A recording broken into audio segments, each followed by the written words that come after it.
两场写着秦香莲的30。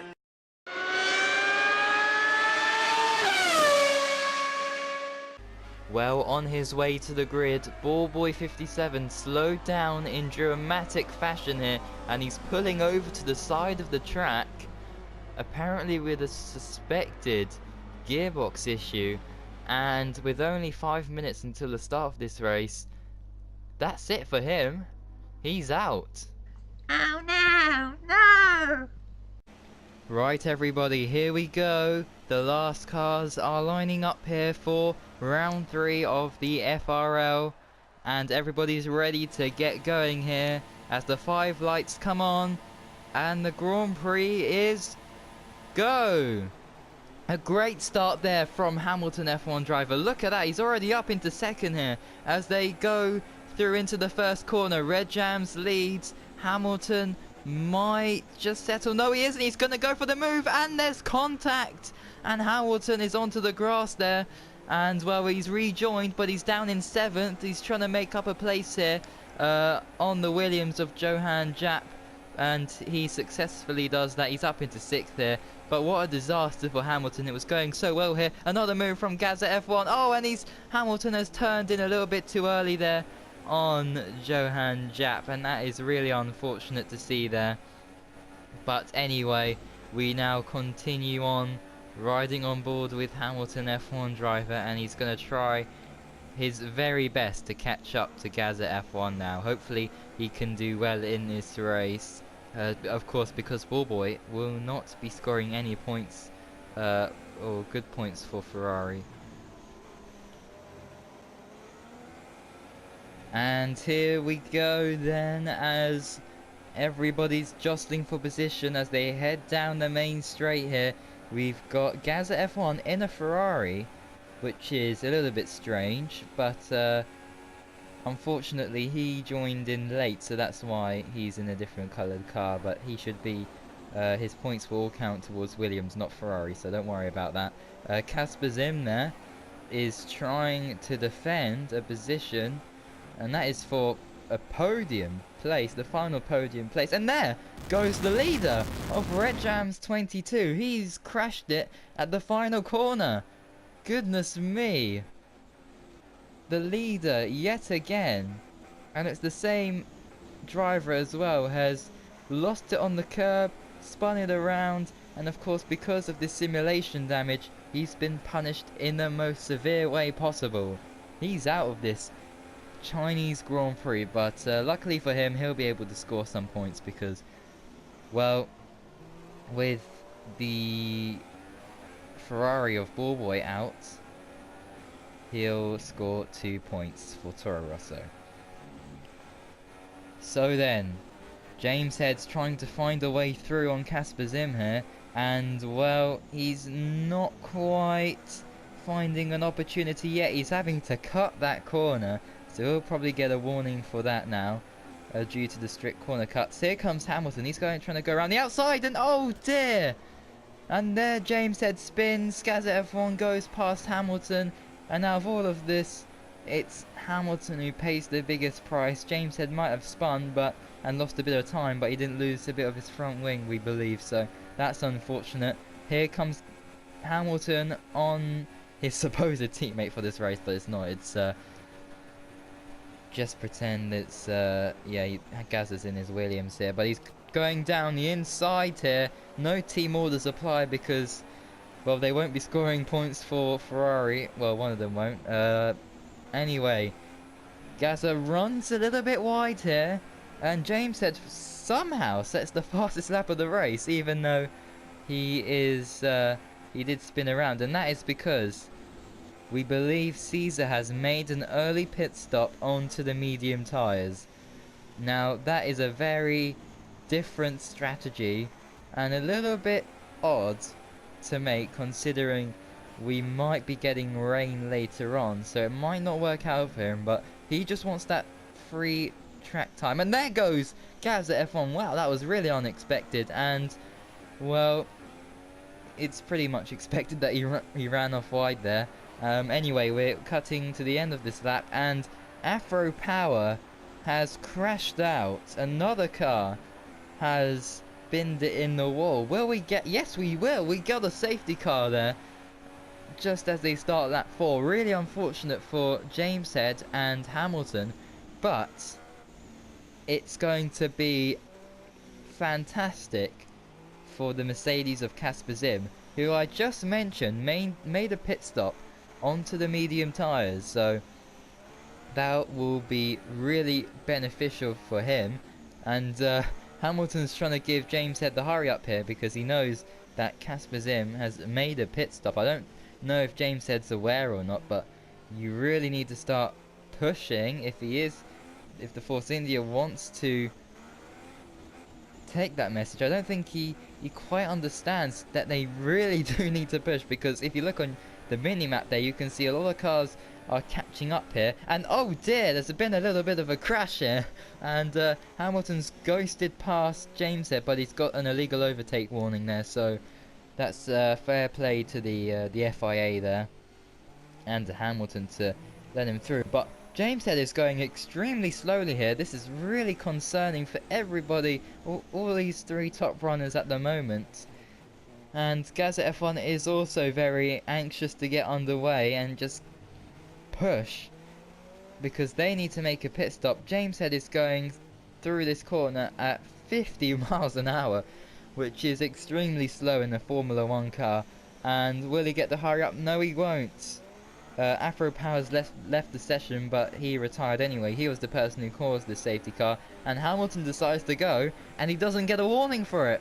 So Hamilton's been released by the game, so that was really lucky for him, but quite unfortunate that he's been allowed through with only 2 corners until the pit stop, or the his pit garage is available to him. But let's see who else comes in, and James Head comes in, as well as Gazette F1. So Ferrari are going to have to double stack here, and that's going to put a huge amount of pressure on the crew. Hamilton making an adjustable front wing change there. He's going for obviously, oh no, he's not going for an adjustable front wing. He needs to replace his front wing because he lost it. Well, he lost a bit of it with contact with James Head, but now he's heading out of the pits now, and that's P5 for him. Oh dear, he's being overtaken by the Haas and 4 other cars. So that's really unfortunate for Hamilton.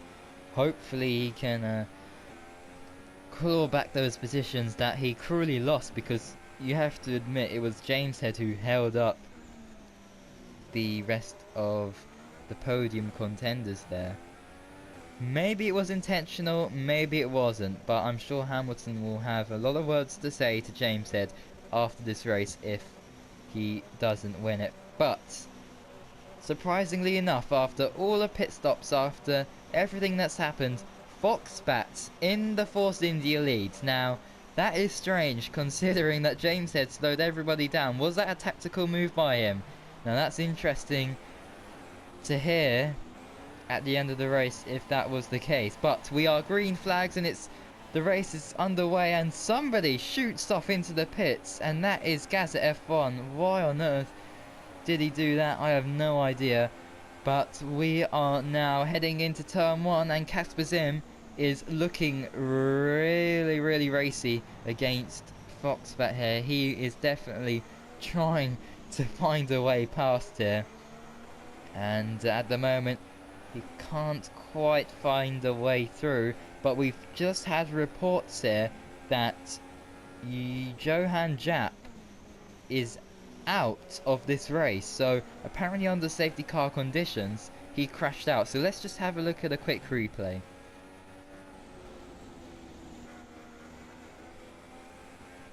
Anyway, so as Hamilton turns in for this corner, we see Casper Zim running a little bit wide there. There's some smoke from not his car obviously, but from the dirt that he threw up right into the air. The Haas is still sticking to the back of Hamilton here. obviously because he's on the Haas is on the soft tyres and Hamilton's on the mediums. But still, oh dear, and there goes Hamilton. Hamilton's off. He brilliantly saves that, but that's cost him 2 positions there. And, well, I can see a little bit of damage to his front wing, perhaps. Oh dear. When you thought that possibly Hamilton could have a good race here, it's all gone wrong for him. He's now down in 5th place. That is awful news for him, but he'll be promoted to 4th because someone's in the pits. But no, he comes into the pits himself, so Hamilton's in the pits now, and he's braking, and he manages just to get under the speed limit. So Hamilton's gonna be putting on a brand new set of soft tyres that he saved in qualifying, so that'll be good for him, and he'll be able to make some gains here in this Chinese Grand Prix. James said right ahead he'll be wanting to pass as soon as possible, really, after such a frustrating time of being stuck behind James Head for the entirety of that awful lap behind the safety car, where Casper Zim and Foxback could just catch up, and that will definitely be in the back of his mind. But at the moment Hamilton has to be focused on getting through on James Head and running his own race without taking revenge. He doesn't really want to take revenge as Pastor Maldonado might by crashing everybody off, but you know, Hamilton wants to do that by overtaking James Head and just saying, you know what, you caused me to be in this position, but you know, I'm just gonna try and get past you and overtake you for the best. I mean, nothing against James Head here, but that has really cost Hamilton possibly the race. We don't know yet. Still, I mean, there's rain clouds in the air and things could possibly progress into something else, but at the moment Hamilton has been impacted severely, and well, James Head has finally responded now, and James Head's now going up to pace, up to his full potential here. James Head he's in the pits again, so that is really strange. I don't know what on earth James Head's thinking here. He might have damaged his front wing again, or he's putting on a new set of softs maybe. I'm not quite sure why he did that. A really odd race from James Head. It will be interesting to see what he has to say after this race, and he'll definitely have to say a lot to explain exactly what was going on there behind the safety car. But anyway, lap 9 now, and well, can you see Foxbat? No, because Foxbat is an astonishing 29 seconds in front. There must be some kind of timing error there, surely. Well, no, because Hamilton making his pit stop, he's now in a very lonely position where the only nearest driver to him is not the one ahead, but the one behind of Gazza F1. And now all Hamilton has to do is keep their lap times consistent. Look at that purple sector, second sector here. It's looking good for him. And he's closing the gap to Foxbat, who's on the slower medium tyres.